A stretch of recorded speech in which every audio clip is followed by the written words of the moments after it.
In today's video, I'm going to show you how you can restart or refresh your For You page on Instagram. This will help you to start seeing much better, newer content so you can craft your new experience.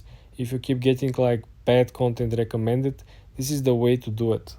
Let me show you how you can do it. When you're at TikTok, you want to click on the lower right corner and you want to go ahead and launch your profile account. Then you want to click on the upper right and click on the 3 straight lines. Then you want to click on settings and privacy. When you're over here, guys, you want to scroll down to the section content preferences. You want to click on it, and then you want to click on the second to the last refresh your For You page. Then you want to click continue, and then you click refresh. Boom, you have refreshed your For You feed.